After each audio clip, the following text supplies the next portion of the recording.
Okay. Hey guys, we're gonna start in about 5 minutes. Can I get the 3 candidates to the sound booth real quick? The 3 candidates to the sound booth, and we're gonna get started here in about 5 minutes. Thank you.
From the lakes of Minnesota to the hills of Tennessee, across the plains of Texas, from sea to shining sea, from Detroit down to Houston and New York to LA.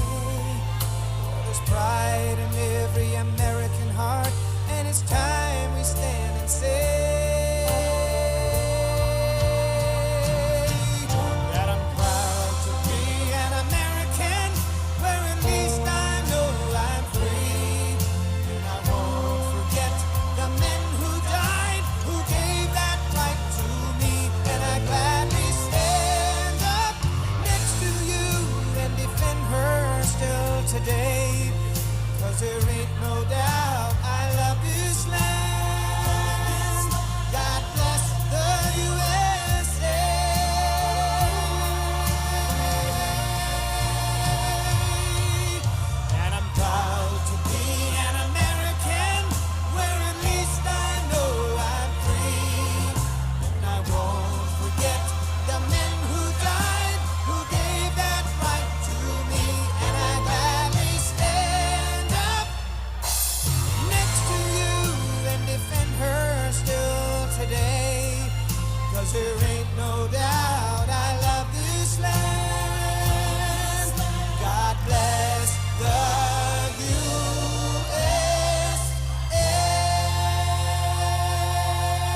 You know what? On the other side.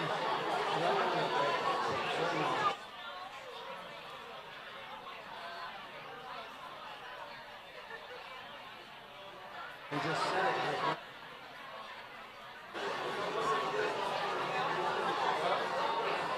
I'm over 40.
Everybody, good evening, everybody.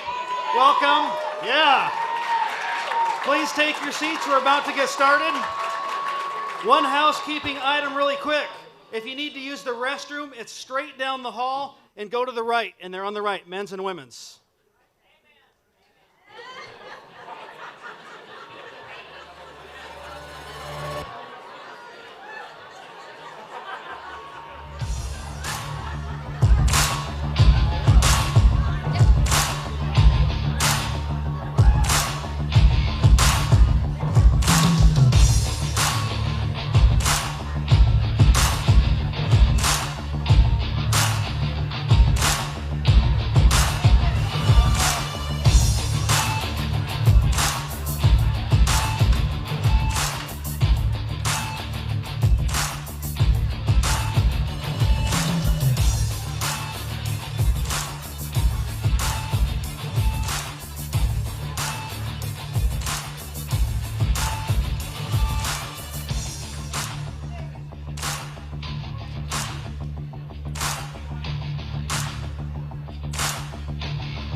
Welcome, everyone. Are you excited? Got some expectation in the room tonight? Yeah, welcome. If you haven't found a seat, please get one. Hey, you know this thing right here? If you have one, could you just put it on silent real quick, please? Thank you. So per tradition, we are going to be opening with the shofar tonight.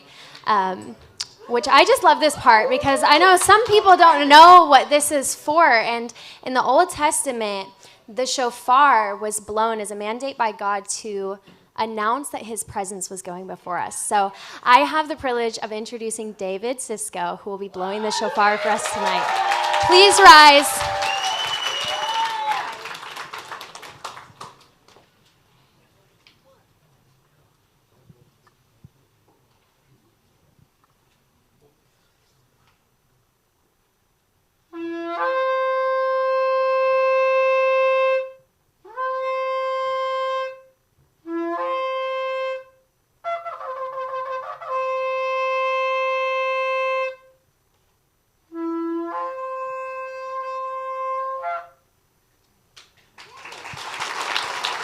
Thank you, David. You can be seated. So I have this suspicious feeling that tonight, a lot of you in this room did not come to just be entertained. Although we might be entertained, I feel like we will be, but I think a lot of you in this room came tonight because you want to make a difference. Am I right? You want to be the change that we see in our nation today. You know, this nation was founded on and committed to phrases like the one we all are familiar with. One nation, say it with me, under God, indivisible, with liberty and justice for all. And every day, it's no secret that we see our nation being dragged further and further away from the things, the truth that's even biblical that this nation was founded on. We have to go back into the world, right, and be the light, and to take back a generation whose minds are being thwarted with demonic ideologies, with God-hating ideologies, and America-hating ideologies. And don't be mistaken, you guys. If they hate God, they hate America, and vice versa. America is a nation that protects religious freedom, and specifically the freedom to worship Jesus as God.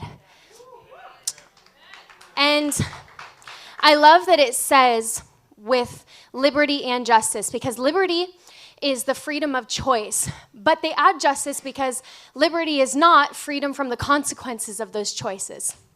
I have the privilege of praying with you guys today, but they made the mistake of telling me I could say something before I pray, so. And I'm a preacher, so I always have something to say.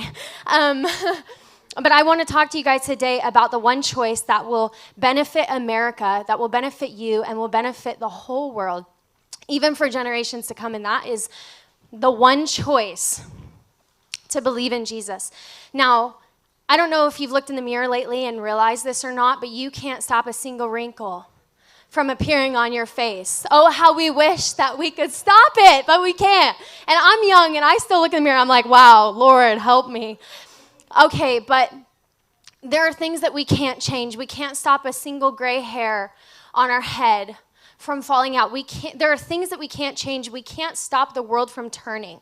There are choices that we can make that make a difference, and there are some things that we just don't have control over. One of the things that you don't have control over is that at the end, and all of us will meet death, you're going to stand before your Maker and have to give an account for your life.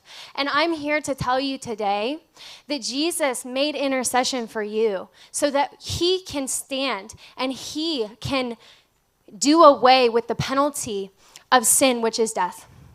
I know not everybody likes to hear that, but God is love, and in love, he is a just and a rightful God.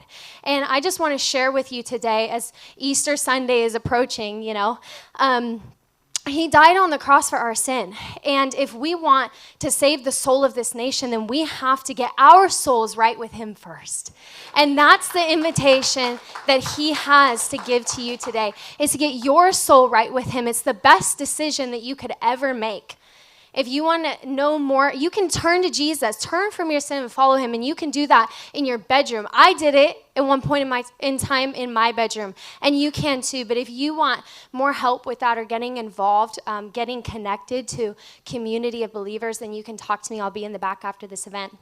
But I just want you guys to know today that that is the best decision that you could make for yourself, for your family, for the soul of America, and for the world. Bow your heads and pray with me, please. Holy Spirit, we thank you for being here with us today.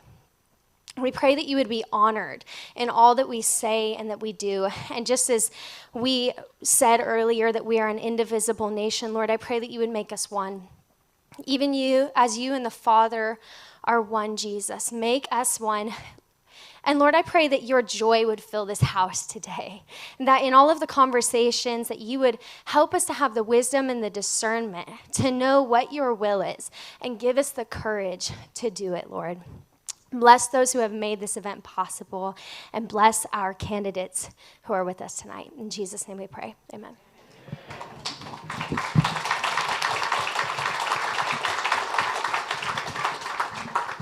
Please stand and join me in the Pledge of Allegiance. I pledge allegiance to the flag of the United States of America and to the republic for which it stands, one nation, under God, indivisible, with liberty and justice for all, born and unborn.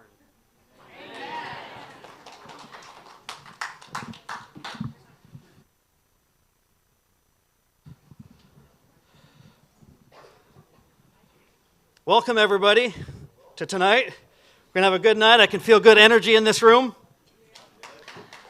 We want to highlight one thing really quick before we get to the business of the evening. Derek Summers, would you stand up and wave your hands around? Where are you? Right there. Wave your hands a little bit. This is my friend Derek Summers. He is helping with raising some food and cans of food and clothes and stuff for hungry people and homeless. You can get a hold of him on the screen there. His contact information is there. They're collecting food this Saturday, April 3rd, 10 a.m. to 12 p.m. at Rosauer's supermarket in Richfield there. But get a hold of Derek if you want to get involved in that effort this Saturday. Okay, if you're a member of the Clark County Republican Party Executive Board, please stand for recognition. Yeah. Thank you for being here. We have my Vice Chair, Kathy McDonald, our State Committee woman, Jen Duvall, the 14th District LD Chair, Glenn Kincaid, 17th District Legislative Chair, Ora Reddington, and 18th District Legislative Chair, Jana Meyer. And we have our State Committee man back there in the back, Dick Rylander. Wave your hand, Dick. Did I miss anybody? I did miss somebody. Oh, 49th District Chair Brian Gallatley and Executive Board Member David Gallatley in the back as well. You guys are hiding back there. Okay, if you are a state committee member from any of the counties in the 3rd Congressional District, would you please stand? You know who you are. A couple of you guys are here. Yep. We have Matthew Langdon, State Committee man from Klickitat County, Jen Duvall, Clark County, and I know, we have Hannah. I'm going to introduce Hannah in a little bit. Hannah Joy from Skamania County. Christy, where are you? You're here. Christy from Cowlitz County. Anybody else?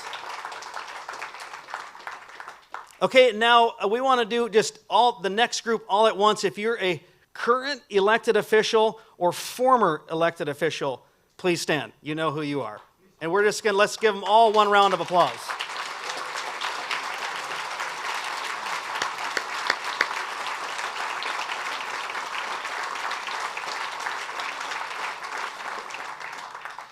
Okay, the next group that I'd like to recognize tonight is a group of very special people. As you know, the full Republican National Convention was canceled last summer because of the COVID-19 pandemic.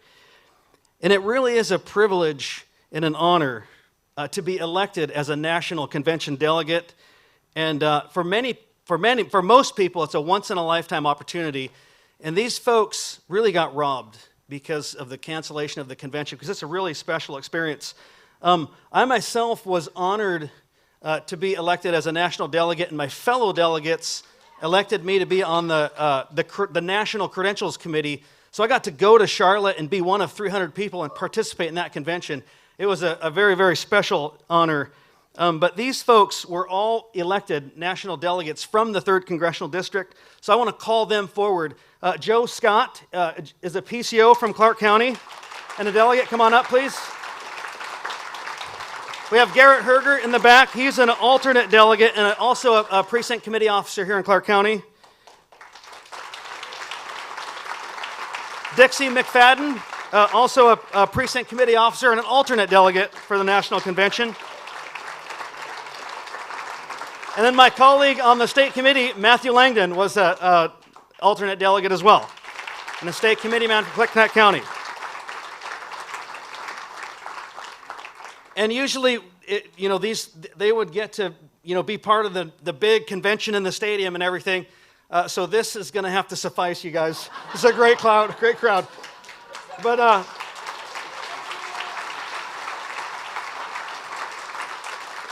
so we have a swag bag here. They have their delegate pins in the deal here, and then a special letter from President Trump as well. So come on up, you guys.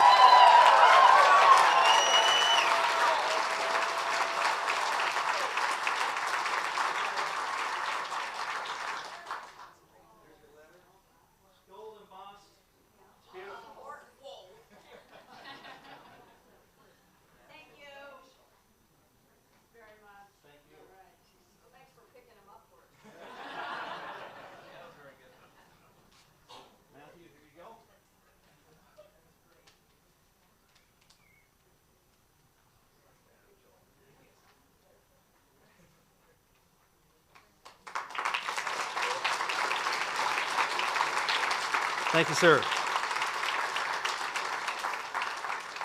Yeah, it's a great honor for them, and thank you for that. So now we have Jana, and yeah, come on up, you guys. Kamal and Jana.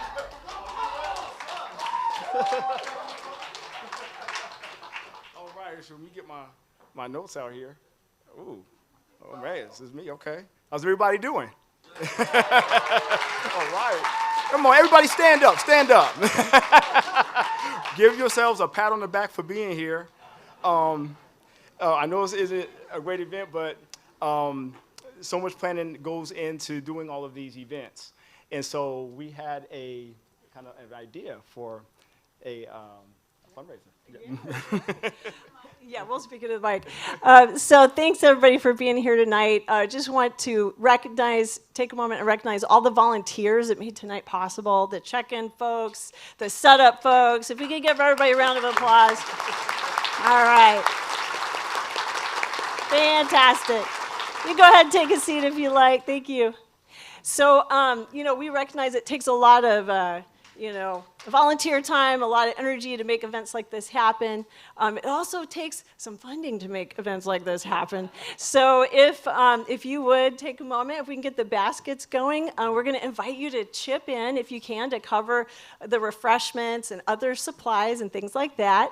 I just want to let you know, you can feel free to make an anonymous donation as long as it's under $50. So you can, throw a 5 or 10 or 20 in there if it's under 50. If you would like to give more than that and help us cover the cost of our office and our internet and our website and all that good stuff, feel free to use one of those donation envelopes. So we had them on every other chair, and we've got pens, and we've got some volunteers who have the donation envelopes. If you need one, just raise your hand. That's right.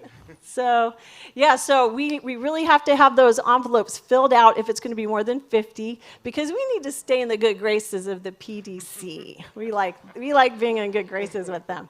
Awesome. Okay. So the other thing we want to let you guys know about is, we had some ideas coming up, for the future. You want to talk a little bit about it? Yeah, so we had an idea for a fundraiser, and it was all Jana's idea. So, Kamal and I, we're here to put the fun in fundraising, right? So I called him up the other day. I'm like, people like things to be gamified. People like a challenge. I said, what can we do to make it a little more exciting? And he's like, I don't know, lay it on me. I said, well, what if we say we have this goal for $50,000. What if we can raise $50,000 collectively for the Clark County Republican Party by the end of June? What if we do that? And then in July, we do something really kind of fun and crazy. And he's like, Kamal being Kamal, he's like, oh yeah, tell me, what is it? Lay it on me. And I said, well, what if we do that, if we make that goal $50,000, that at the July meeting, when it's nice and hot outside, that folks can come to the meeting, and then they have a chance to dunk you and me in a dunk tank. And I'm like, are you game? Are you in? Right? So Kamal being Kamal, he's like, oh yeah, I'm in. I'm totally in. So, you ready to? Yeah, well, are you guys in? Can we raise 50,000? Can we do it? Let's do 50,000. I think we can. And so we're willing to, get wet for the team, for the cause, right? So just for y'all. That's it. Just for y'all. That's it. Right, exactly. So that's the idea. We'll be tracking the donations, and at every monthly meeting, we're gonna have our little thermometer and see how close we are to seeing Jana and Kamal get wet in a dunk tank. So that's the idea. Keep going. I know. I think it'll be fun. So yeah, and if I think the baskets are making their way around the back, that's awesome. And if you do happen to contribute tonight, feel free to take home one of these amazing little mementos of one of the most exciting elections in American history. So we've got some of those Trump 2020 hats in the back. So if you make a donation, feel free to pick one of those up. They're there in the back. All right. Well, thank you guys so much, and we will see you next month. Take care. This is what we do.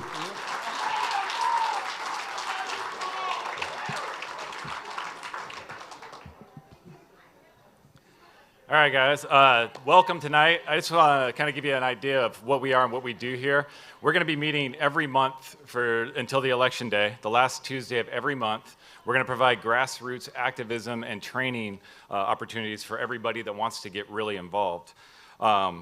There's going to be campaigns going on this year, next year, and those campaigns need help. We need people to knock on doors, answer phones, and there's apps and information and all kinds of ways people can get involved and volunteer. So we want to give you those tools.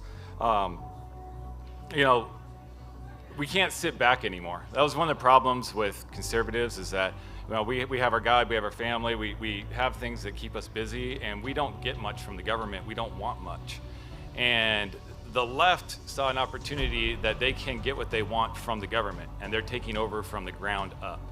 So, who would have thought that a school board school boards mattered that much until they were teaching sex ed in kindergarten to your kids? Who would have thought a library board would matter until they had drag queens reading to your kids? We can't give even the smallest positions away anymore. We have to step up. We have to fill every single position from the ground up, and we have to start now. So, next month, we have Richard Burke, who's the Western Liberty Network Executive Director, is amazing at grassroots training. He's going to come in and do a training session for us. He's invaluable. You'll walk away and you'll learn so much. The information that he shares with us is free of charge. So please come, please be a part of that. We also have Peyton from the Washington State Republican Party to come down and do training on behalf of the state party as well. With that said, I know a lot of you are here tonight for the upcoming forum with our candidates. And one of the primary reasons that we're having this event this year is because our current Congresswoman decided to impeach our president. And instead of just giving an explanation and walking away, instead of apologizing, when she got the backlash, she decided to say, and I want to make sure I read it correctly, that Trump supporters are fringy people. She stated she is not in our camp. Then she went so far as to say she is not looking to court the white supremacy vote. And she called you, every single one of you that support Trump, a white supremacist in this room. So we're gonna have a lot of questions for our candidates tonight, but I want to put a question out there for Jaime. What the fake news are you smoking?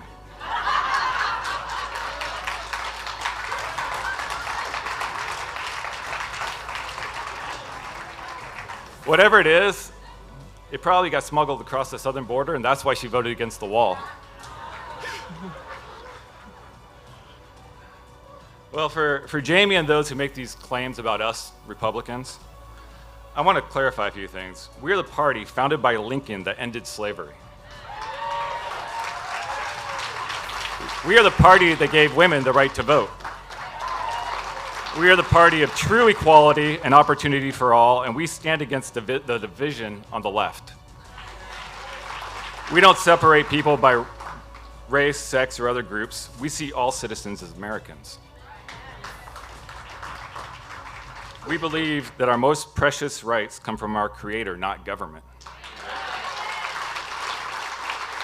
And we stand to protect these rights for every American, whether black, white, male or female, born or unborn.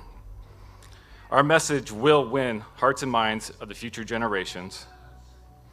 And we are the ones responsible for sharing that message, everybody in this room.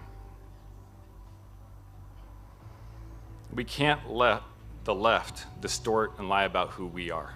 We own that. And our job is to go out there and share that with the public, and when we leave this room tonight, to be a light as far as what Republicans truly are to all your neighbors and all the citizens here in Clark County and the 3rd District. We are the only thing between the greatest country in the history of the world and its downfall to socialism and communism. So I'm just asking, when you guys leave here today, don't just say it was great, it was fun, I heard a lot of good stuff. Ask how you can get involved. Show up, go to our website, clarkrepublicans.org, and hit the volunteer button. Contact your favorite candidate. You might hear one here tonight that you want to get involved with, and say, how can I help your campaign win? Do something more than just listen. Just go out there and get involved, and that's what we are. We're here to activate you guys. We are the Clark County Republican Party, and we want you guys to step up and be a part of our team. So thank you for being here tonight. With that said,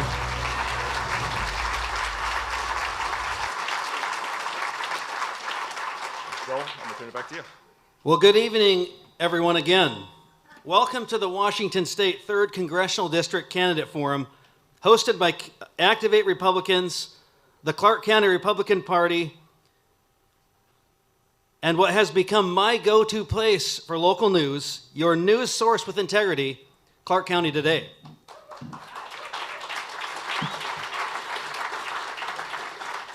My name is Joel Matala. I am the chairman of the Clark County Republican Party. I will be one of 2 moderators of tonight's forum. Joining me to my right is Hannah Joy, Skamania County State Committeewoman,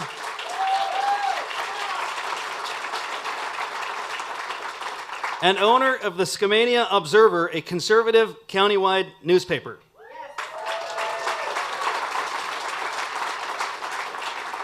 Hannah will be screening questions that you can submit via email to, write this down, 3cdistrict@gmail.com.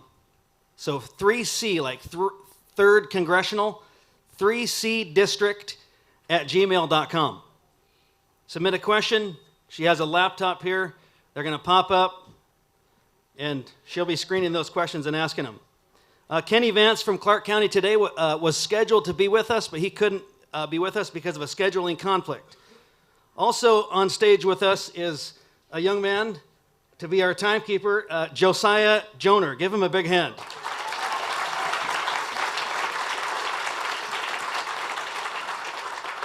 Josiah Joner is a Running Start student at Clark College, and he's also president of the Clark College student body.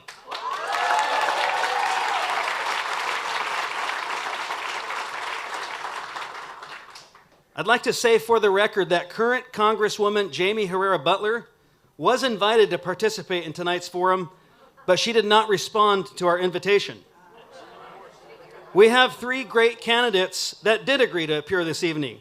Let's stand on our feet and welcome them, those 3, as they come forward.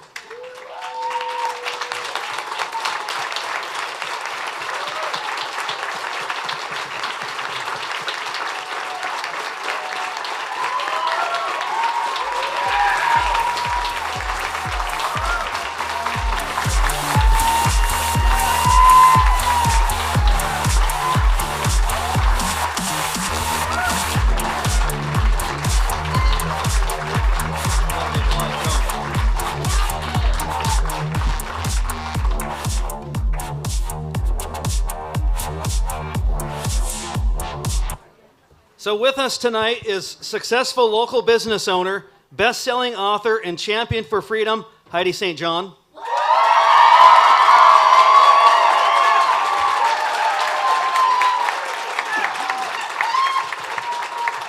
Retired Army Special Forces Chief Warrant Officer and Gold Star husband, Joe Kent.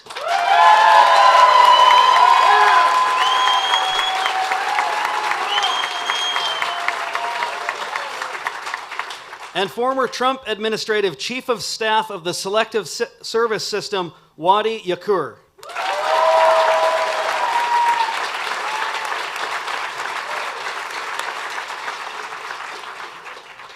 One of our nation's founding fathers, Edmund Burke, said, "The only thing necessary for the triumph of evil is for good men to do nothing."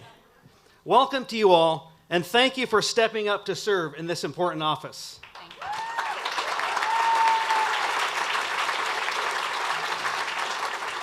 I'd like to say to the audience tonight, as you listen to the candidates, I want you to consider running for an office yourself. The Republican Party is looking for great candidates from the cemetery board to the school board to the governor's mansion. So please consider running for an office yourself.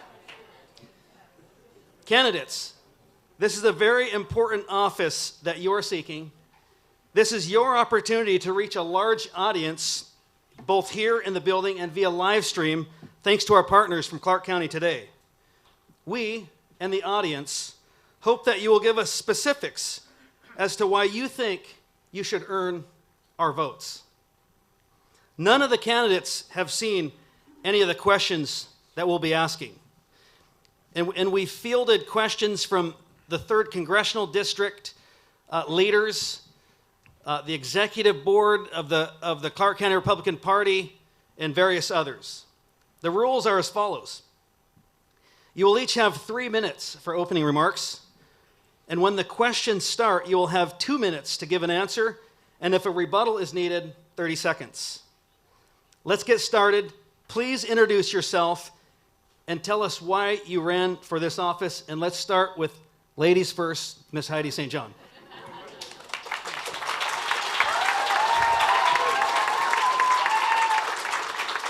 Thank you for the invitation. We're excited to be here. And I would like to just take a moment and introduce myself. My husband, Jay, and I have been living in this district for 17 years. We've been raising 7 children here. We now have 3 grandchildren. That's 4 generations of St. John's that care very deeply about what's happening in the district here, but we also care very deeply about what's happening in our nation. I've spent the last 20 years of my life out on the road talking to audiences about why it is so important that we get off the bench and onto the battlefield. This nation is the greatest nation on the face of the earth. It is worth fighting for, and I am so thrilled to see so many of you here tonight, because what it says to us, I know to the gentleman up here with me as well, is that you are ready to engage in the battle. The left is trying to take our nation off of a cliff. We are staring socialism in the face right now. We are staring Marxism and even communism, and we must do everything that we can in our power to stand against it. We are watching the left take aim right now directly at your ability to have a free and fair election.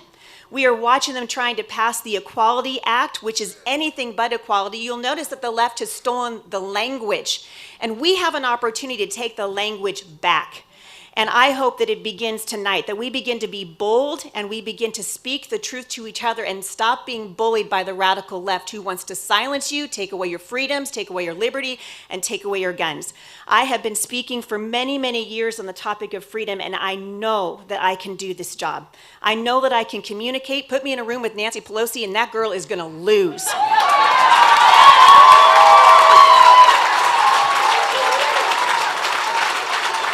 Washington State's 3rd Congressional District does not need another representative to go to Washington, D.C. and be a wallflower.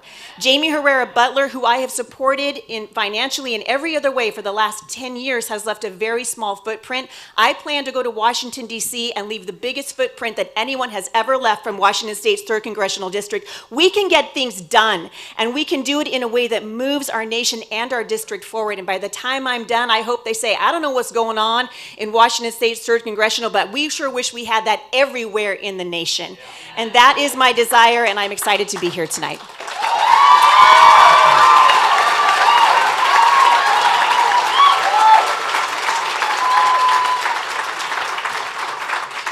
Mr. Kent? Hey, good evening, and thank you so much for coming out. So I spent 20 years in the United States Army Special Forces, a little bit of time after that in the intelligence community. And in that time, I was taught to recognize patterns and to know when I'm being attacked. And our nation right now is under attack from the left. And what the left is doing is very deliberate. They're going after our family units. They're going after our culture. They have full control of the media. They have the full control of the education system. This is a complex information war that we are in. We saw this all unfold and come to fruition in 2020 with the way that the election happened. The way that the bureaucrats and technocrats, social media, and our media moved in lockstep to take away our vote in 2020. And then they told us that we couldn't even question it. And if we did, we'd be branded as insurrectionists, fringy people, white supremacists, and a host of other derogatory terms that had consequences. And those consequences led to us being deplatformed and our ability to earn a living taken away, our ability to have access to our free speech taken away. And it's continued to codify ever since the Congress was sworn in, the Senate was sworn in, and the Democrats are in full control. H.R. 1 is extremely radical. It's trying to take away and codify 2020 and the election and the way that that went down. So seeing this complex attack on our nation, I realized that I couldn't sit on the sidelines. I served this country for over 20 years. The only reason I left government service was because my wife was killed fighting for this country in Syria. So I've been on the receiving end of failed policy. My wife would be alive right now today had the Democrats and the bureaucrats not slow-rolled President Trump in withdrawing our troops from Syria. So I know what being on the receiving end of failed policy feels like, and I don't want to let that happen to our country. So look, the only reason I'm running for Congress right now is because of my children and all of our children. Someday in the not so distant future, I'm going to have to look my sons in the eye and explain to them that this is the nation that their mother gave her life for. And I want to be able to say I did everything I could to stop this totalitarian grip that's creeping across our nation right now. Thank you.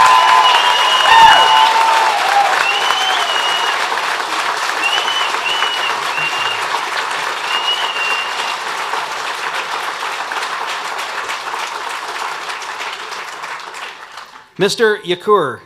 All right. Hello, everybody. My name is Wadi Yakhour, and I have not yet to formally introduce myself to you.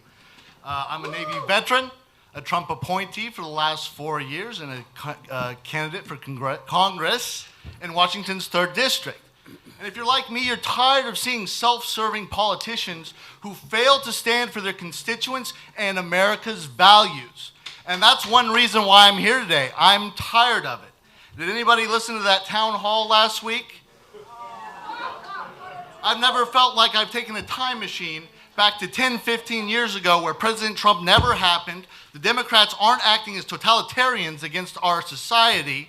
It's time for somebody to get in there and do something about it.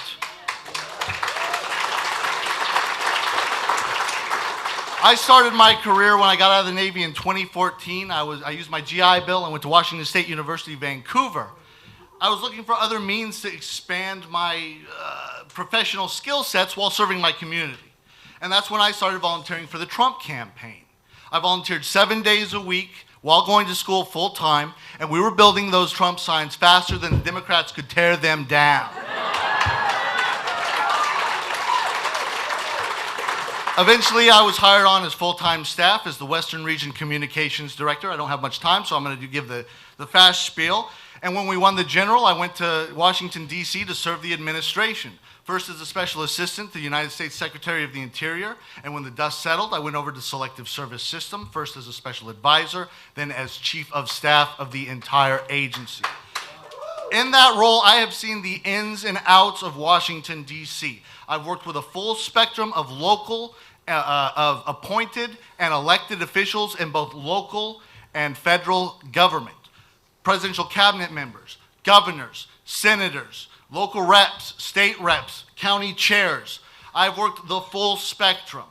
And from that, I've also managed the agency from the top, bottom, and all the mechanisms that go with it, HR, IT, budget, public affairs.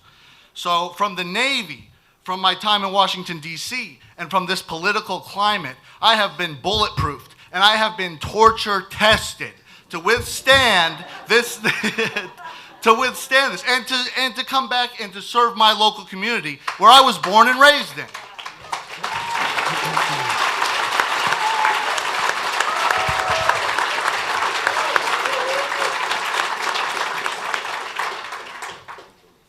Thank you. Okay, candidates, many Republicans asked me to pose this question.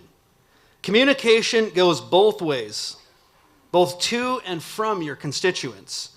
How will you communicate in an effective way, including hearing from citizens to the communities that you will represent? And let's start with Mr. Kent and go down the line. So in this day and age, with technology and everybody being very Zoom literate nowadays, there's zero excuses for not communicating with communities. So the approach I've taken so far in this campaign is I've attempted to go out to as many community events as I possibly can in every single county, and I will continue that as a congressperson. So I think being able to come and connect with people face to face is incredibly key. And if you can't communicate face to face, everybody has phones, everybody has Zooms. So the way that Representative Beutler has gone about her business as a representative for the last, 5, 6, 7 years is just completely and totally unacceptable. So I plan on having complete and total transparency with all of you when I get to Washington, D.C., because that's the key right there is Washington, D.C. is a swamp, and it will suck you in if you don't stay connected with the people that actually put you in Washington, D.C.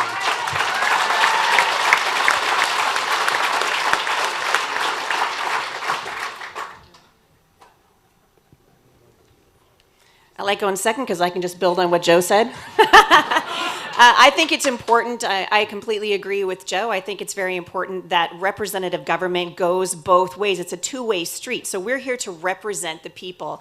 One of the things that my family and I talked about as we were praying over whether or not I would take this role is our desire to be back here in the district as much as we can. I do not plan on living in Washington, D.C. I think the job of, and it is much more difficult. You can say it's a pretty harsh commute, right? But we belong here. And I think when we move out and we stay in Washington, D.C. for undeterminate amounts of time, we lose touch with the people that are here. My grandchildren are here. My kids are here. I want to be here. I want to be where you guys are.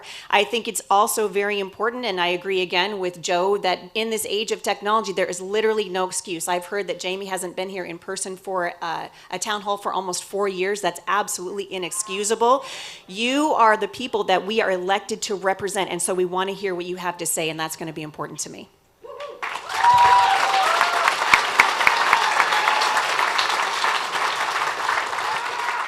So I have 3 rules for being a good representative to the community. Rule number 1, communications from my office, if elected, will be always clear, professional, and transparent. Additionally, thank you. Additionally, my office door will always be open to you. If you come and you see me, you will be greeted with a hot cup of coffee or a cold drink. We'll give you a brief on everything that we're working on, and then I want you to take that opportunity to brief me in case I might be missing something back home, and I want to know about it. Number 2, I'll always treat you with the dignity and respect that you deserve as an individual. Whether it's a scheduled meeting in my office or a conversation in the grocery store aisle, you will always have my ear and I will never dismiss you. And I definitely promise not to call you fringy white supremacists.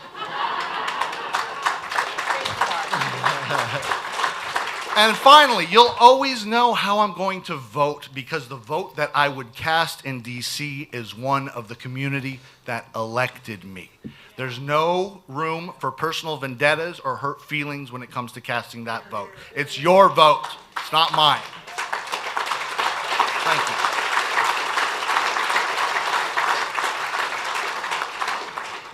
Keep in mind, Mr. Yakhour, this is being recorded and you're making campaign promises.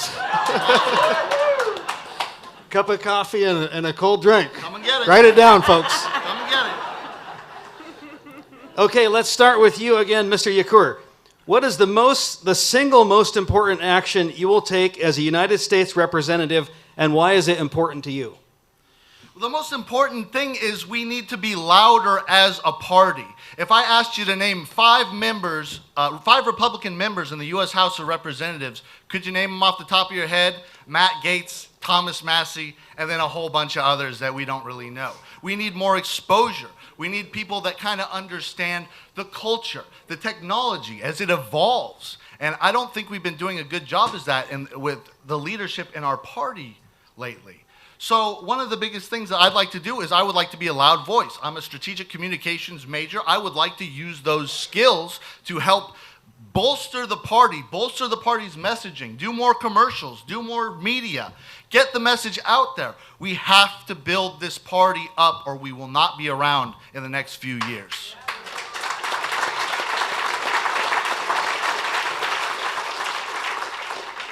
Mrs. St. John. To me, the biggest thing we're facing, well, there are several things, but the thing that comes to mind first is our First Amendment rights under attack. I've been a speaker. I've experienced this firsthand as an author. I have over 300,000 people that follow me online. And as I came out with conservative points of view, if you came out with anything that questions the liberal narrative or the left, they squash you. They try to take away debate. We need debate in this country. We need to see ideas brought to the floor, right? That's what the parties are doing. We're running on platforms and we're trying to have a free exchange of ideas. And so I believe if we lose our First Amendment rights, we're going to see the rest of the rights are not going to be very far behind it, because you won't be able to talk about the loss of your Second Amendment rights if the First Amendment right is stripped away from you. So I believe in Congress, one of the best things that we can do there is be a voice for the Constitution and for what the founders intended this nation to look like, which the left is moving us farther and farther away from with every passing day. And so if I had to name one, I mean, there are so many off the top of my head right now, but that would probably be the top of my list. Thank you. Mr. Kent. Election integrity. So a big reason why I'm doing what I'm doing is because of what happened in November of 2020. So I will not let the media or the swamp bully us into saying that the election of 2020 was completely and totally legitimate. Push back on H.R. 1 as strong as we can. I hope to God that that does not become law. If it does, we need to do everything we can to fight it, and to fight it on the federal level and the state level. What we can do on the federal level, because every single other check that we were supposed to have on an election, every single person that was supposed to help us adjudicate that, they shirked their responsibility. They hid from it like cowards, and that includes the Supreme Court.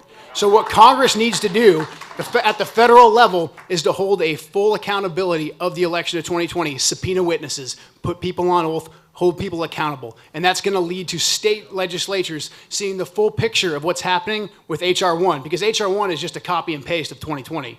So that will allow state legislatures to actually have some accountability and to pass some good laws that actually strengthen our election process so that we can all have faith in our Constitution and in our government. So election integrity is first and foremost for me.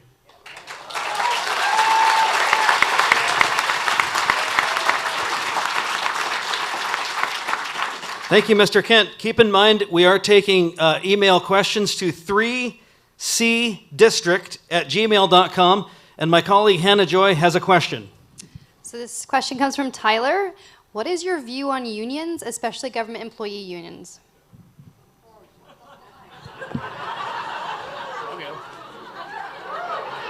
I think it's Mrs. St. John's turn to go first. Well, I can tell you that both of my parents were part of a union, and I've seen the ugly parts of the union, and to me, unions are all about integrity. If you don't have integrity in the union's worthless. We've seen this. My brother-in-law is part of a union right now. He's a longshoreman, and I could sit here for 25 minutes and tell you stories that would make you cry.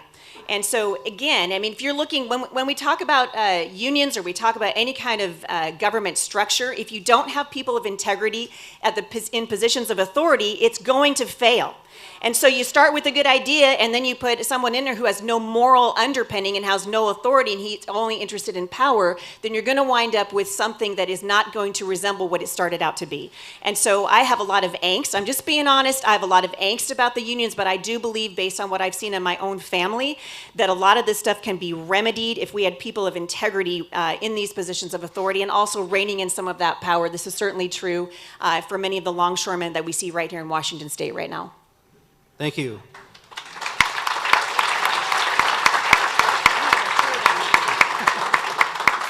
Mr. Yakhour. All right, so I was the chief of staff in the executive branch of a federal agency, and I can tell you right now, did you know that about 40% of our federal career workforce is retirement eligible, and they're not going anywhere? And how are we expected to have an efficient government if half the workforce, almost half the workforce, has trouble checking their emails? In a digital age, it's true. So I'm not a fan of the unions. We didn't have one at our agency, and so it made things a little bit easier for us. But I've had conversations with other people who were under the thumb of the union, where you would have a really, really bad employee that could just be doing the worst things you could imagine in the office. And, well, you know, the union wants you to transfer them to another department so they can go be another person's problem. No, I'm not a fan of unions. I think we need to put more accountability into federal jobs and some of these union jobs and start making more opportunities for some of the younger people to come and step in and do them. Thank you. Mr. Kent? So public sector unions, I think, are a scam. I was in the military for 20 plus years. I wasn't allowed to unionize when I was a federal employee because I was in the military. So if you get your paycheck from the federal government or the state government, you shouldn't be allowed to hold your service that we're paying for hostage. The way that our look no further than our teachers' unions. Look at what the teachers' unions are doing right now. They're holding our children's education, our children's social development hostage for a wide variety of reasons we'll get into later. But public sector unions, a scam. Private sector unions, my message to them would be, we are the working class party right now. Are the union leaders that are supporting the Democrats and what the Democrats are doing really on the side of the working people? The Democrats are supporting open borders. That's bringing in a massive influx of illegal immigration. What are those illegal immigrants going to do? They're going to take jobs from working class people. The union bosses that have all these deals of different corporations, the same corporations that haven't been affected by COVID lockdowns, mind you, they're going to employ all these illegal immigrants and undercut the cost of labor. So I have a hard time believing that these private sector labor unions are really Democrats. Really, in fact, the workers are Republicans, and we need to bring them over to our side because our message is economic freedom. So we really need to start calling out the labor union leaders who are supporting the Democrats, because the Democrats are the most anti-working class, anti-middle class entity in our society right now.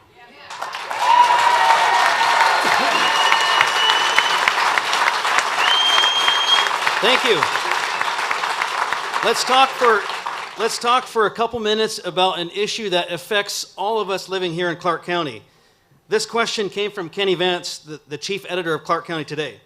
Regarding the I-5 bridge replacement project, what do you see as the real solution to fixing traffic congestion? And Mr. Kent, I believe it's your turn to go first. All right. So it's pretty clear that we need a third bridge. The problem... And this is a huge issue that definitely falls right in the federal government's lap because it's interstate. It affects Oregon and Washington. It obviously affects Clark County heavily because there's so many folks that have to commute into Portland.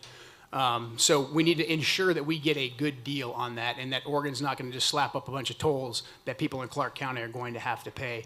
I've been pretty disappointed with Representative Beutler's level of participation in this. She had very minimal participation. She got us a measly few million, I don't even think it's a couple $1 million in this whole thing, that we're going to have to pay back by 2025. With the COVID relief bill that they just passed, only 9% of it actually went to COVID relief. The other 91% of it was pet projects. We didn't get a lick of that here. Everybody else got their back scratched. With that COVID relief bill, we could have paid for that bridge numerous times over. So we need active involvement, and we need to actually pick a decent location for it. And I know there's a bunch of different opinions on that, but what we need to do is we need to get all the experts in the same room together, and we need to ensure that the federal government makes sure that Oregon's not going to slap a bunch of tolls and that we actually get what we're paying for, and there's enough federal funds allocated. Because look, it's I-5 for God's sakes. It's I-5 and it's I-205. It's not even just Oregon and Washington. This thing affects trade on the entire West Coast. So there's federal funds there. We just haven't had the right representatives that actually go represent us and make the federal government pay for it.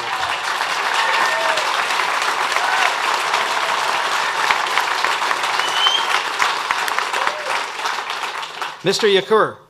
Well, what we've learned from the last year with COVID is that you don't need a physical space to run a business anymore. You can telework from home now. So when you see this bridge, it's about project management. And this is one thing where I want to talk to more people in the community because there's so many different views on it. Some people want a bridge, some people don't want the light rail, some people want the light rail. I personally don't want the light rail because I don't want Portland coming in to us. We get enough of that coming in. So I want to talk more to everybody about the bridge and hear them out. But with telework and with technology, you don't have to drive into Portland to work in that office anymore. And frankly, I think we should be looking at ways to eliminate that double tax of working in Portland, living in Washington. I think that's the big issue.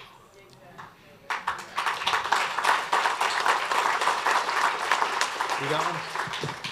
So this question comes in from Angela. Oh, I'm so sorry, Heidi. I apologize. That's okay. I was just going to sit here. Mrs. St. John.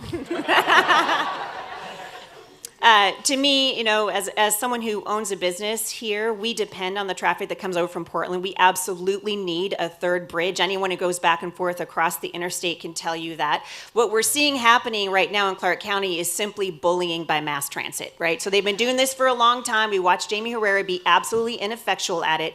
We need good, reasonable solutions. I agree with Joe. We need to have a very good location, but I think most citizens agree tolls are a bad idea. I think almost everybody in this room would voted against the tolls when it came out several years ago. I would continue to say that's a bad idea. You shouldn't penalize someone because they have to go to work. And also, we believe that in order for us to relieve congestion, Portland doesn't want that, you guys. Portland wants to build taller and taller and taller and cram you into postage stamp size lots and have what happened in Portland in the Metroplex bleed over into Clark County. And one of the ways that we can avoid that is by easing congestion along the 205 and along the I-5 corridor. Once we put that third bridge in, you're going to see a completely different landscape happening because people that are in Clark County right now or in Camas or Washougal, their commute to Gresham is going to be greatly simplified. And so I'm a fan of a third bridge. I agree with Wadi. I think there needs to be lots of voices, a lot of discussion, but I am sick and tired of being bullied by mass transit. That's what it looks like to me. And I would say put the third bridge in and let's get it done quickly. Thank you.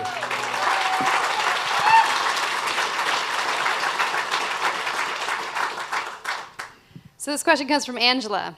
I have an adult son with schizophrenia, now suffers with substance abuse disorder. He can't seem to get help, but the ER does give him clean needles and has even taught him how to use them. Drugs were recently made legal, and it'll be easier for people like my son to fall through the cracks. And my question is, what will you do to help people with mental health and substance abuse issues? I believe it's Mr. Yakhour's turn to go first. Thank you. Well, when I went on Lars Larson, this kind of came up briefly, but it comes down to education and how we're educating our kids. We kind of allow the public schools, when I was a kid, we had the DARE program. We'd have a police officer come in and they'd tell us how, one of the older kids would come in and try to give one of the kids a beer and then they'd come in and they'd give you the training. It was great. It was a week-long program. Why don't we do things like that anymore? And that's really where I would go. I'd start with the kids, educate them. With the internet and all the crazy things nowadays, they grow up a lot faster and they try things that maybe they shouldn't be at younger ages. But education in the schools, we should be looking at the school boards to educate our children and keep them from doing these bad things. Mrs. St. John. So I agree with Wadi. I think education is part of it, but I think the bigger problem is we need to tell the truth about what's happening with drugs. So the left has stolen the language from us, right? They keep saying we have a homeless problem. I'd like to stand up and say we do not have a homeless problem. We have a drug problem. We have a drug problem. Unless and until we are able to talk honestly about what's happening, that means we have to stop protecting the snowflakes who don't want us to say that we've got drug problems and start addressing it. We can clean up our streets, right? I don't have any faith right now in what our kids are being taught in the education system, in the public education system, and so I don't believe we can leave it up to the schools until we begin to clean the schools up. And so adults, right here, everybody in this room, you guys have an opportunity. Let's stop saying we have a housing crisis. We don't have a housing crisis. We have a drug crisis. And until we start talking honestly about it, and we need to be working with mental health professionals, right? And so when someone needs help, we actually do have programs. I work with many of them. We've worked with them out of the U.S. Digital Outreach Center. We've worked with them in our ministry for over 15 years. There are lots and lots of programs right here in Clark County that people can get help at. But you see the people that are living on the street, they don't want the help because in order to get the help, they have to say we're ready to get clean. And if they're not ready to get clean, then they're going to live on the street. And then we say, oh, we have a housing problem. No, we have a drug problem. And so we need to be honest about it. And I think moving towards solutions starts with being able to have an honest conversation about drugs and obviously the damage that's being done to our young people. Thank you.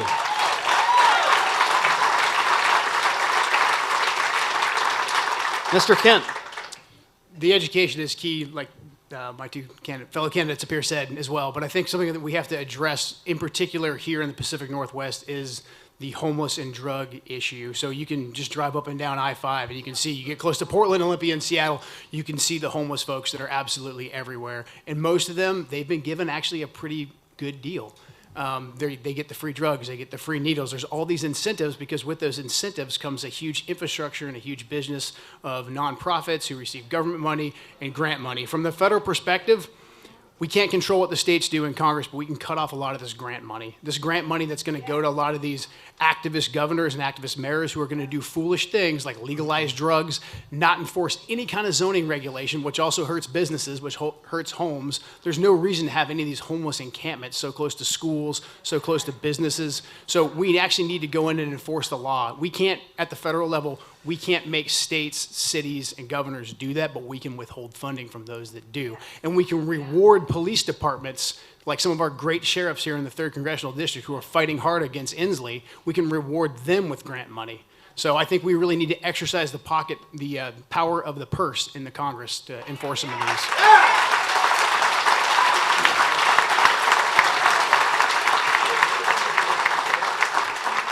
Thank you. So I have another question, and then it has a follow-up question. The first question is, will you tonight commit to endorse and support the eventual Republican nominee for this race?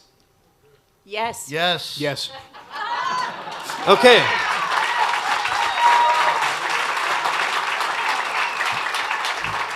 This is where it's going to get interesting.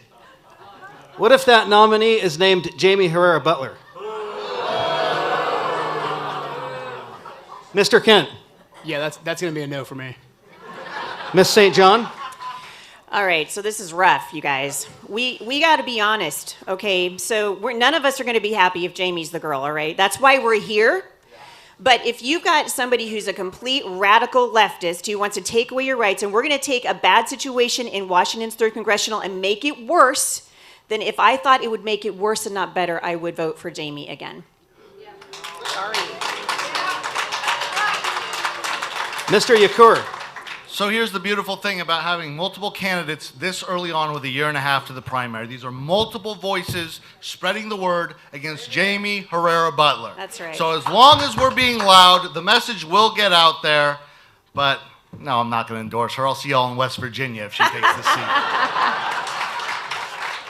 Okay, thank you. Votes from independent voters will be crucial to win in the general election. How will you appeal to independents? And let's start with Mr. Yakhour.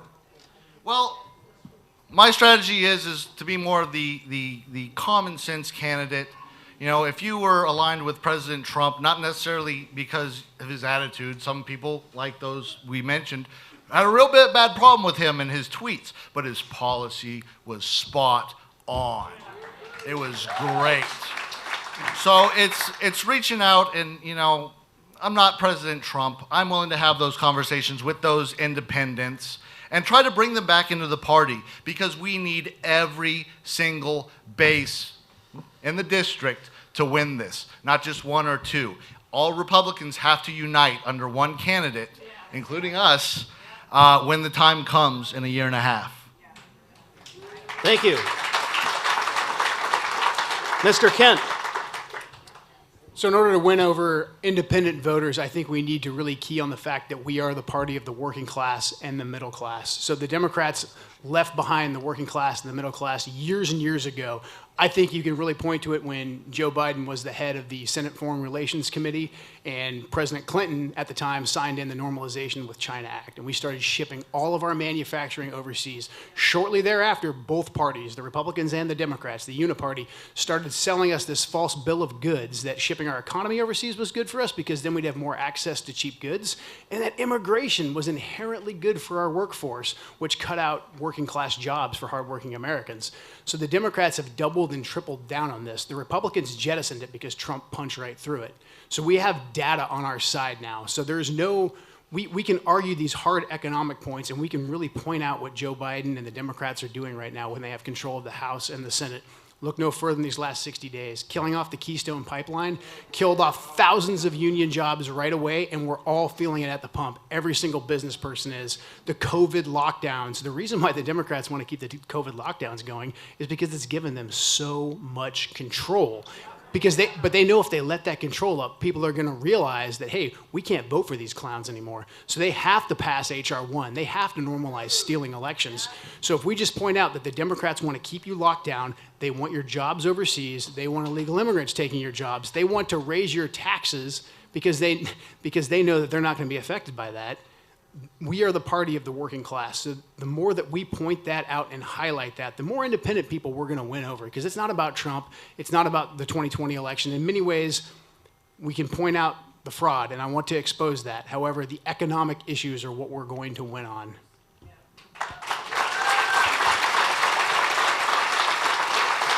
Go ahead, Mrs. St. John. So I agree with both of the gentlemen up here with me. I'd also add, I think it's very important, again, that we continue to tell the truth. The Democrats are actually making it very easy for us to get to the moderates, as long as we tell the truth about what's happening to our nation. The economic lockdowns, what has happened to our nation in 2020, and now that 2020 is bleeding over into 2021, and our gas prices are going up, we can start talking about the very real economic impact that the Democrats are having. This is devastating policy that is coming out of a Democrat Senate, a Democrat House, and a Democrat White House, the executive branch right now of our government. We can highlight what happens when Republicans who believe in the power of American ingenuity and can unleash, Joe's absolutely right, they want to keep us locked down because they know as soon as they take their foot off of the brakes, because they've literally ground our country to a stop, American ingenuity is going to start going to work again. And we're going to start seeing the lifeblood of this country, which is the working class, come to life. And they are keeping us locked down. As far as I'm concerned, the lockdowns have been criminal, unconstitutional, and somebody needs to go to jail for what they've done to Washington State citizens.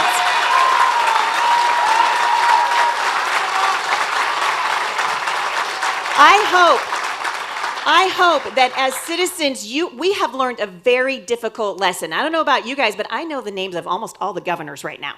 And we didn't know the governors' names before this happened, but we have learned that we have given power. What have we learned? Power corrupts, and absolute power corrupts.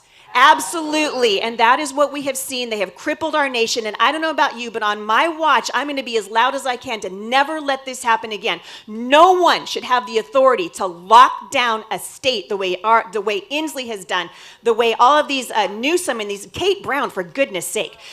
We have been under the thumb of these people, and honestly, I do not think it's going to be hard to get the moderates as long as we talk about the very real facts of what it looks like to be governed by the radical left. I think people are going to be running from it.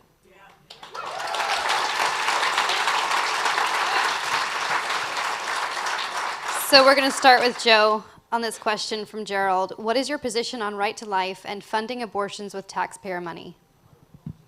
So I'm 100% pro-life, and again, the Congress has the power of the purse strings. So the Congress may not be able to overturn Roe versus Wade, but what we can do is we can deprive states of federal funding for abortion.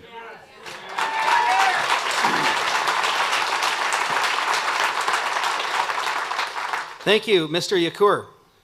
So when you see the Democrats go on stage at a rally and they like to brag about having abortions, it's the most bizarre thing I've ever seen, but they are doing it.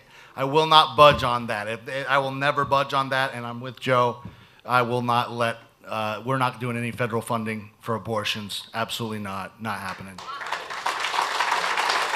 Thank you, Mrs. St. John. So my family and I have been involved in the Right to Life movement for many, many years. It is absolutely unconscionable. It's unthinkable to me that we have a man in the White House right now who would sanction the killing of an unborn child up until the moment of birth. And in some cases, even beyond. We're talking about infanticide. So again, I think I agree, obviously within the Congress is the power of the purse. There are lots of things we can do to withhold federal funding. We're giving grants like sugar out to Planned Parenthood, a disgusting organization that has now infiltrated your schools and is teaching your daughters that abortion is just health care, and they're not talking about the devastation emotionally and physically that abortion has on women. And I think, again, telling the truth, I would like the American people, if we're going to be a nation that wants to talk about abortion, let's actually talk about abortion. Let's talk about what it is. Let's talk about what it does. Let's talk about aborting a baby at 21 weeks and what that looks like. What does abortion mean for a woman after the abortion is over? How does she get post-abortive healing? We have worked with many women over the last 20 years of our life together, my husband and I, and offered post-abortive counseling. I wish that this was being talked about at the federal level. We never talk about the devastation that abortion causes women. What we do see in the mainstream media is my body, my choice, shout your abortion, I love abortion, all of these crazy things. This is wickedness. This is wickedness, and we need to call it what it is. Thank you.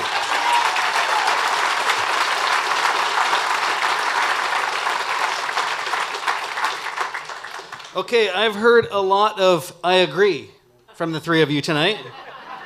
I think we're friends. What makes you more qualified for the United States representative than the other candidates on the stage tonight? And let's start with Mr. Kent. All right, well, I served, like I said, for over 20 years in the United States military. So I did that at every level of special operations. I started out at the very ground level as working class as it gets. I was a private in the infantry at Grunt. Worked my way into Ranger Regiment and then into Special Forces and some other units in special operations. I spent half my career as an enlisted guy on the ground, so labor, and the other half I was a warrant officer. So I was the bridge between labor and management, essentially. So I think that fits very nicely with being a congressperson, because my job is to go talk with everybody in my state, from the smallest level to the most senior level in the state, and take that back to DC and relay the will of the people from the state back to DC. I also know DC very, very well. I was in the intelligence community for a little bit. I served in the CIA. I understand the inner workings of the United States government, what they're capable of, and where certain people can leverage power over certain other people. I understand how all that works. I understand what we need to do to call it out. I understand the military-industrial complex very, very well. I'd like to dismantle that as well. Every place I've served, thank you. Every place I've served, I've had to make very difficult decisions under a good deal of pressure and under a good deal of stress. So losing friends, losing brothers in arms, and having to be under fire constantly has given me a certain appreciation for good leadership and solid leadership and what it takes to actually make hard, decisive decisions. And also, no one has asked me to do this. I saw what Jaime Herrera Beutler did, and I felt called just like I did after our country was attacked in 9/11. I knew that I had to go and confront what's going on in Washington, D.C. So leadership experience and then individual drive to go take the fight back to D.C.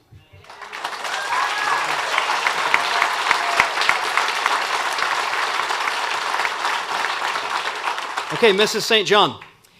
So I have spent the last 30 years of my life raising 7 children. And I've been teaching my children what it means to be an American. My children are familiar with the history of this nation. They're familiar with the Constitution. They've watched me and their father fighting for freedom in this nation here in Washington's 3rd Congressional District, and also when we travel. I am a nationally recognized speaker. I have a national platform. I've written 7 books. And what those books are talking about is the intersectionality, the intersection really of raising children in the culture right now. Our children are our future.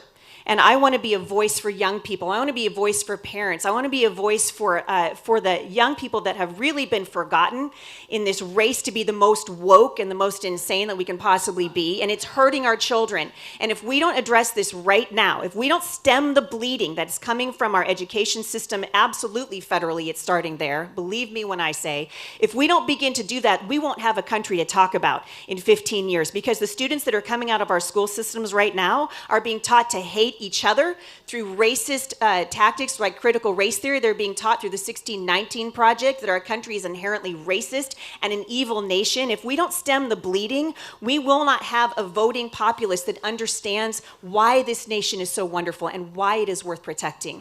My husband and I have also started and are running currently 3 successful businesses. We've started the Firmly Planted Homeschool Resource Center. We've been helping parents have options for education for their children for over 20 years. This time last year, we had 400 students at the Homeschool Resource Center. We currently have over 1,200 students. We had to turn it off because we don't have enough room in our parking lot to take all the students that want to come and experience a different way of education. And so I've been a proven leader. We run a nonprofit organization. I have a lot of drive. I have a lot of passion. I've got a lot of things to say, and I care very deeply about this country, and you can ask any of my kids and they will tell you. So I appreciate the opportunity.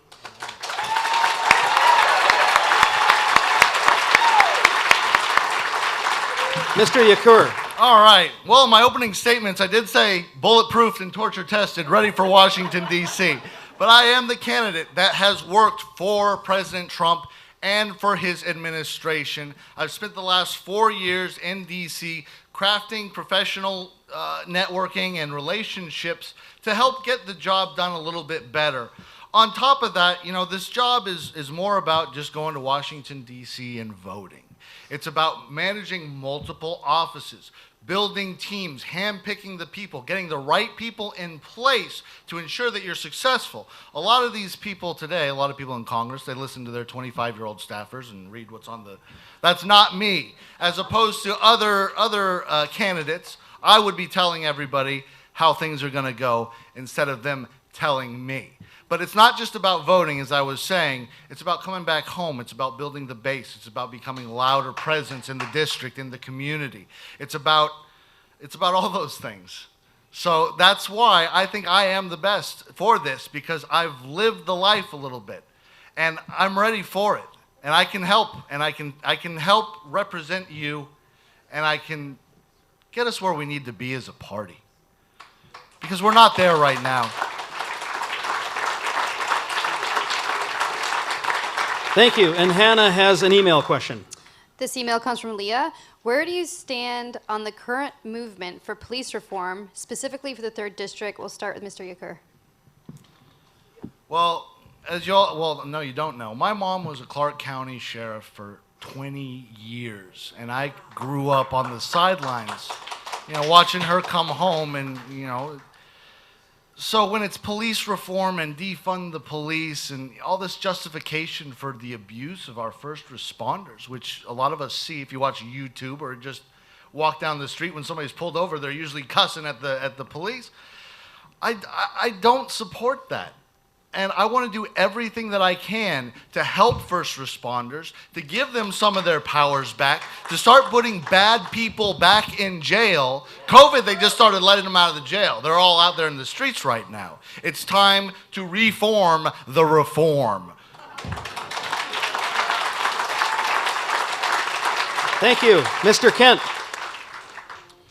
Yeah, so from the federal level, what the legislature is passing right now, the police reform bill, the George Floyd Act, is incredibly dangerous, and it's just part of this national Democrat movement to demonize the police. So going after qualified immunity for police officers is going to result in police being very, very reactive at best. It pretty much incentivizes our police officers to wait until the call has already gone cold and then just to show up. So it's a threat to our communities. The ban on chokeholds is highly dangerous. It was clearly written by someone who's never been in a violent situation before, trying to critique a violent situation. The biggest thing I can do from the federal level, again, goes back to how we control the grant money.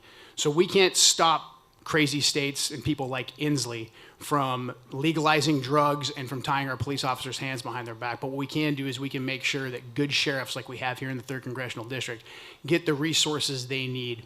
When we have national and somewhat international terrorist organizations like Antifa and BLM running amok in our cities and burning them down, we need to have the ability for the federal government to step in when mayors and governors don't do their job.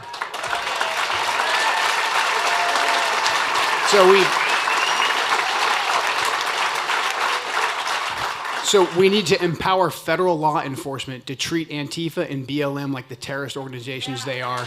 Charge them with terrorism, target their funding, and if requested, we need individual sheriffs to be able to make the request to have federal troops come reinforce them. That shouldn't come from these cowardice mayors and governors. Thank you. Mrs. St. John. So I, like the rest of you, have been very frustrated to watch as Antifa and BLM burn our cities down with impunity, and our cowardly Republicans who we have elected to represent us go to Washington, D.C. and do not back the people that are putting their lives on the line. These are our first responders, and we can give them the support that they need. I agree with Joe, through grant money. We control who gets that money and who doesn't. We control who is designated in a certain way. And when we see, I don't know about you guys, but I was watching during the election, during 2020, and we're watching during a pandemic, BLM right here in Portland, and they're burning our cities down. They're trying to get over into Vancouver, and they're threatening to come over here. And what are we doing? We're being very quiet, and we're being, frankly, very cowardly. I don't know many people who would risk their lives to protect their communities, but the police officers and the first responders do it every single day. And they need our respect, and they need our support. And I think if they felt like they got it, things might look a little bit different on the ground. And so as a person who would be interested in making a difference in that from a federal level, I say we look at the bigger picture. We decide, where's the money going? Where can we give the most support to that would make the most difference? If it's the sheriffs, then they need funding. Then they need funding. And they also need to give a bully pulpit to these guys so they can get out there and say, this is what's actually happening. Again, you see the mainstream media pushing a narrative, and we're not even giving our first responders the opportunity to say, no, this is actually what happened on the ground. And so I would like to see the narrative change. Again, I'm going to keep going back to it. I think the language has been hijacked by the left, and we have been too quiet, and we have allowed them to do it. And so I think part of our job in Congress would be to go and give a voice to the first responders and shine a light on what's actually happening so that we can do something about it.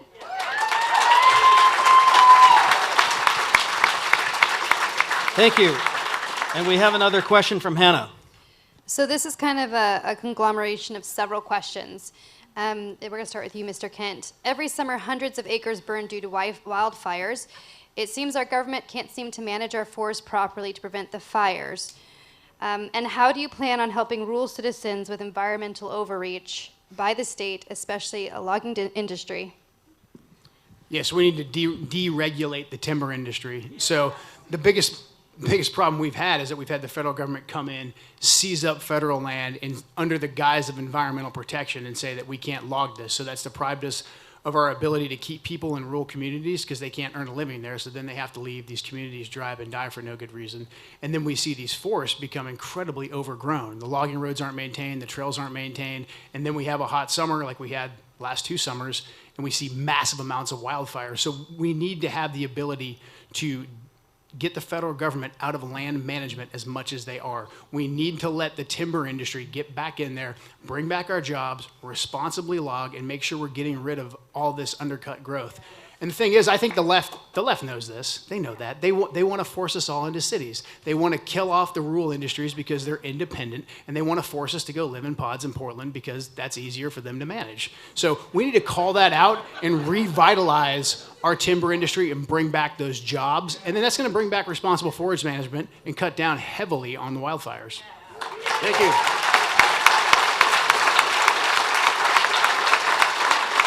Mrs. St. John. So I'm a huge fan of reforestation. My grandfather worked for the Forest Service, and in fact, he and my grandmother lived in a tree house looking for planes during the Second World War. And so he was always talking to me when I was very young about the importance of reforestation. And what we've seen happen in the last 40 years is environmentalists come in and really, let's be honest, environmentalism, particularly here in the Pacific Northwest, is more of a religion than it is a science. And so what we see is people looking at environmentalism, and instead of looking, we care more about pigeons than we do about people. We're not clearing off the underbrush, which is so dangerous, as Joe just pointed out. The reason why we're having these fires is because our forests are not being properly managed. Why are they not being properly managed? Because we've got people who worship at the altar of environmentalism coming into our cities and saying, we don't want you here. We want to see the trees. We don't want the people. Forget that you've lived there your entire lives. Forget that your family has always made a living off of that land, and that is land that you have owned until the federal government came and illegally and criminally stole it out from underneath you in the name of keeping our environment beautiful. There is a way for us to keep our environment beautiful. I love this area as much as you do. Most of us love when we're having a bad day. What do? I drive up Highway 14. I go up to see the gorge. We love it here. This is why we live here. It's beautiful. We love our trails and we love our forests, and we want to keep them healthy, and we want them to be here for generations. And there is a way to manage our forests in a way that is both environmentally sound and economically viable. And we need to marry those two things together. And I think we can do it without walking down this crazy road. I was just talking to some of the women in Skamania, and they were telling me that the Forest Service has actually come in and destroyed the roads into the forest. So if there's a fire, you can't even get to it. That's criminal. Why are we doing that? We've got big questions, and we need to find the answers. And I think there's a way for us to begin to reforest our beautiful Pacific Northwest responsibly. Thank and you. I frankly am excited about it. Mr. Yakhour. You guys stole my thunder. All right, well, I think everything has been said about that. So I'm in full support of the timber industry. I'm in full support of deregulation. We have to get the federal government off our private property. We have to start downsizing our federal government. And the first thing that I can think of is the EPA. We should abolish the EPA. That'll solve a lot of our problems. Thank you. Okay, we have time for just about 2 more questions. And the next 2 questions have to do with Republican Party leadership in the 3rd Congressional District is worried about retaining the seat in Republican hands. Republican Party leadership is worried that if 3 candidates go up against the incumbent in the primary, the incumbent may win, and we're worried about maybe losing the seat in the general election. So my question is this. The first reporting date for fundraising is tomorrow. It's going to be a public record.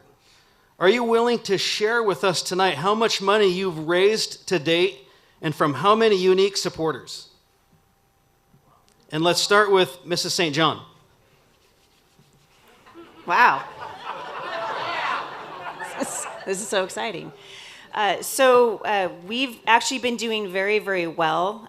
We just had a kickoff event over at Firmly Planted. We had about 400 people show up to that. As I checked right before I came here tonight, I've currently raised right around $125,000. And so we're moving well toward the goal that we have. It's going to take, from what I understand, it's going to take $4 million. The Democrats are talking about throwing an awful lot of money at this race. So we're talking about, from what I'm understanding, they're talking about throwing $10 million at it. They smell blood in the water, and they want to flip the seat. But we have a lot of support on the ground. As I said, I have been working in this district for 15 years, all up and down the I-5 corridor in Klickitat County and Skamania County. We've got a lot of communities there that we have already been working in. And so our ground game is strong, and we're going to continue to move forward. Thank you. Mr. Yakhour. Oh. All right, well, I won't admit that Mrs. St. John is trouncing me in fundraising right now. She's doing a great job. No, she's doing a great job. It's actually kind of funny because I think all 3 of us were forced to kind of run a little earlier than we wanted to. It would have been nice to take a couple months off, but this is a campaign and it's serious. So let's see, in the 30 days I've run, I've probably raised about, don't quote me on this, about $35,000, $40,000. But I've also put $25,000 of my own money into this campaign, and that's how serious I am in wanting this seat. But at the same time, it's up for you to decide, not me. But I do want to remind everybody, this early on, with a year and a half to the primary, fundraising should not be the number one thing that we look for in a candidate. No offense, Mrs. St. John, you're wonderful. None taken. Okay, fantastic. Because if we look strictly at one single base and we try to go outside that base, we might have trouble getting votes. So it's not about fundraising, it's about, well, that's a little bit of it, but it's about fundraising, it's about viability, it's about getting the vote, it's about being able to go take on the primary, it's about going to the general and taking on the Democrat and winning that, and then it's about using the seat effectively.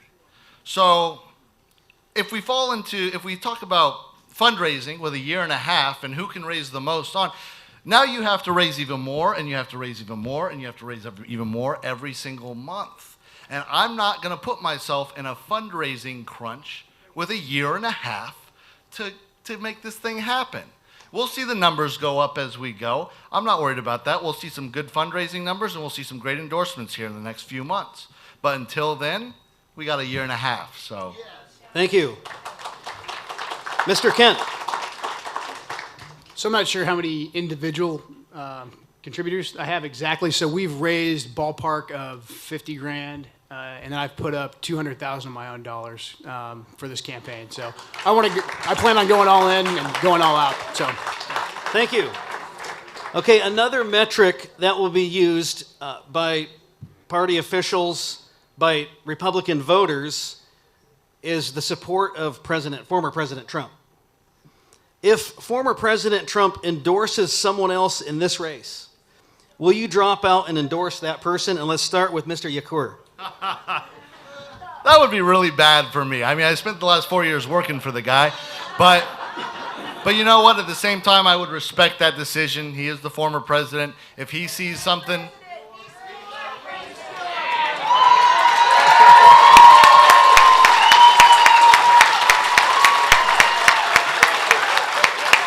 I think he might be popular still in the Republican Party. I think we got some Trump fans in here. But if he sees something in another candidate that we may not even have met yet, I will. I'll go with the president, and I will fully endorse that individual. Thank you. Mr. Kent. yeah, same. I mean, if President Trump's going to put his weight behind one of the people that's up here on the stage, I'll back them. I think President Trump wants to see who's going to work the hardest for it. That's just my personal opinion. So, yeah, I would back whoever the president Thank you very much, Mrs. St. John. Yeah, I think everyone can agree. I mean, we're all Trumpians up here, every single one of us. So I think we can agree that whoever President Trump endorses is going to kind of suck the oxygen out of the room for everybody else. So I think that, I mean, my plan is to get the endorsement. But in lieu of getting the endorsement, I would back whoever did. So I believe that I think that's the wise thing to do. Thank you very much. Okay.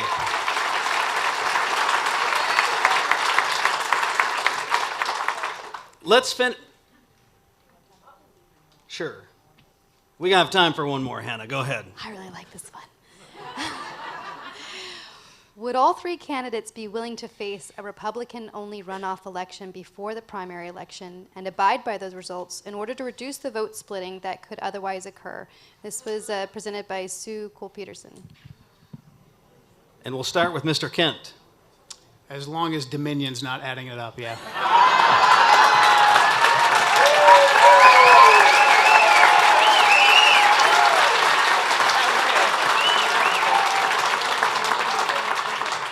Mrs. St. John? That's an interesting idea. I think it leaves out the fact that I'm assuming that what's going to happen is we're going to start to see a candidate rise to the top. I think we're going to start to see endorsements come in. I think we're going to start to see momentum. One of the three of us is going to start to have momentum, and it's going to become apparent. And so I don't feel like I can answer that question because it feels like too much of a hypothetical to me. And I think when I get there, I would take the advice and counsel of the people that are around me, but I'm not willing to stake my life on it right now. Thank you. Mr. Yakhour. Same thing. I don't really have an answer. We'll see what happens, but... Okay. Let's finish with something fun. Oh, good. And we're going to start with Mrs. St. John on this one. Tell us something about yourself that the average person in this audience does not yet know. I'm the most public figure of anyone up here. There's nothing you guys don't know. I can't think of anything. I was raised, and one of the things I like to tell people is I spent a lot of time in Boring, Oregon, and then the Lord moved me from Boring to Battleground, and it's not lost on me.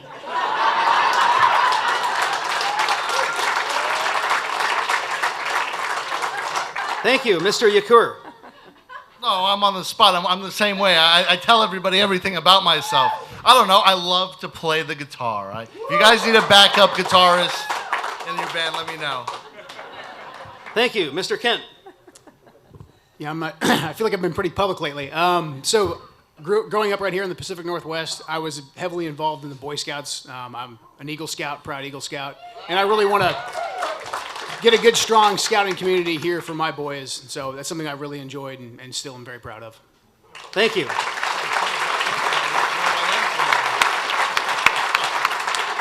Okay, at this time, I'd like to invite to the stage Mr. David Gallatley, Executive Director of Activate Republicans.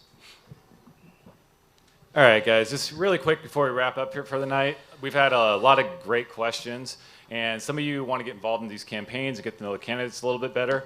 There is an amazing, massive tent on the side of this building. It's warm, it's light, and we are going to send the candidates all out to the tent and take about 30 minutes to try to meet and greet with all you guys. So don't just run off, just go make your way out to the tent if you want to take a little bit more time this evening to get to know your candidates. On top of that, please, after this, go to clarkrepublicans.org, hit the volunteer donate button, get involved, whatever you can do to make a difference starting tonight. And we look forward to seeing you next month when we do the training event. Hope to see everybody there. I think we're going to outgrow this room pretty soon. I think we're almost there. So we may be looking for a larger location, or we may just move out to the tent. But again, thank you guys for coming. Thank you. And that concludes our candidate forum tonight. I want to thank again the 3 candidates for participating. Thank you, Hannah Joy, for helping moderate and screening questions. I'd like to thank and Mr. Josiah Joner for being our great timekeeper. I'd like to thank all the volunteers who helped set up and help put on this great event. We couldn't have done it without you. Thank you to Church on the Rock for letting us use the facilities. And by the way, if you're looking for a great church, the Sunday service starts at 11 a.m. Last of all, but not least, thank you all for coming. The political process needs people that care about the future of our great nation, and I encourage you to get involved. We're all just regular people that care about our country and want to help our children and grandchildren have a great place to live, work, and enjoy life. Go out and find your favorite candidate in the tent and get your picture taken. Sign up to be a volunteer. And if I can ask a favor of you as you stand up, please take your chair and stack it against that wall over there. Please drive safe. Good night. God bless you, and may God bless the United States of America.